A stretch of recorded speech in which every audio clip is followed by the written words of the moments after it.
Musa merupakan salah satu anggota dari suku Lewi melalui nasab dari kedua orang tuanya. Nama ayahnya adalah Amran bin Kehat. Sedangkan nama ibunya adalah Yohebed. Musa merupakan cicit dari Yakub bin Ishak dari nasab ayahnya. Musa memiliki dua orang kakak yang bernama Miriam dan Harun. Selain itu, ia memiliki dua orang anak. Masa kelahiran Musa adalah masa penindasan Bani Israel oleh Fir'aun. Pada masa ini, Fir'aun memerintahkan untuk membunuh setiap bayi yang dilahirkan dari Bani Israel. Nabi Musa diutus sebagai nabi untuk Bani Israel. Pemilihannya sebagai nabi dilakukan oleh Allah dan dinyatakan dalam surah Al-A'raf ayat 144.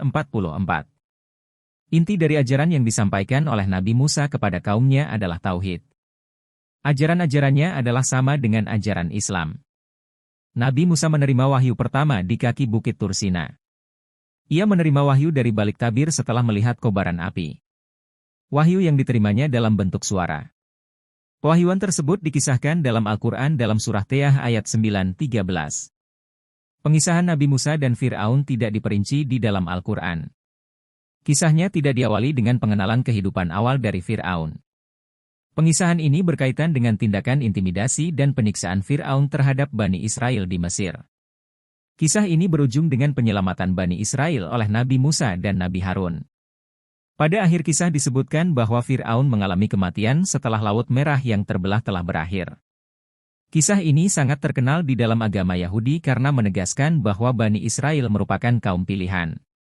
Kisah penyelewangan Bani Israel terjadi setelah mereka diselamatkan oleh Allah dengan pengutusan Nabi Musa. Setelah diselamatkan, sebagian besar anggota Bani Israel tidak menaati perintah Nabi Musa. Penyelewengan dimulai ketika mereka meminta kepada Nabi Musa untuk memperlihatkan Allah secara langsung dan menurunkan kitabnya langsung dari langit. Ini diminta sebagai prasyarat untuk mengikuti ajarannya. Kisah ini berakhir dengan kemarahan Nabi Musa kepada Bani Israel dan berakhirnya perlawanan Bani Israel. Allah menetapkan kewajiban salat kepada umat Nabi Musa. Kewajiban ini hanya dilakukan sebanyak 2 kali sehari. Pelaksanaannya hanya di waktu siang dan sore hari. Dialog antara Nabi Musa dengan Nabi Syuaib terjadi karena keinginan Nabi Syuaib untuk menikahkan putrinya. Nabi Syuaib ingin menikahkannya dengan Nabi Musa. Dialog berlanjut hingga pemberian mahar berupa jasa dengan waktu tertentu. Nabi Musa merupakan salah satu rasul selain Nabi Nuh, Nabi Ibrahim, Nabi Isa dan Nabi Muhammad. Kedudukan para rasul lebih utama dibandingkan para nabi. Gelar yang diberikan oleh Allah kepada Nabi Musa adalah Ulul Azmi.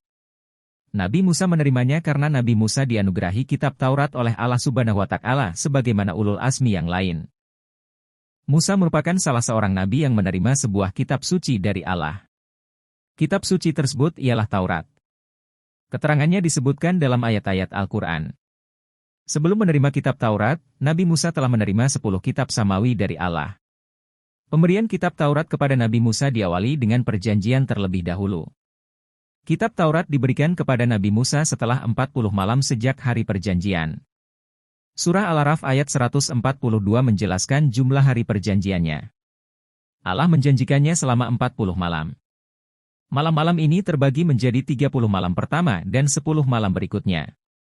Selama 40 malam tersebut, Nabi Musa meninggalkan Bani Israel dan memberikan kepemimpinan atas mereka kepada Nabi Harun.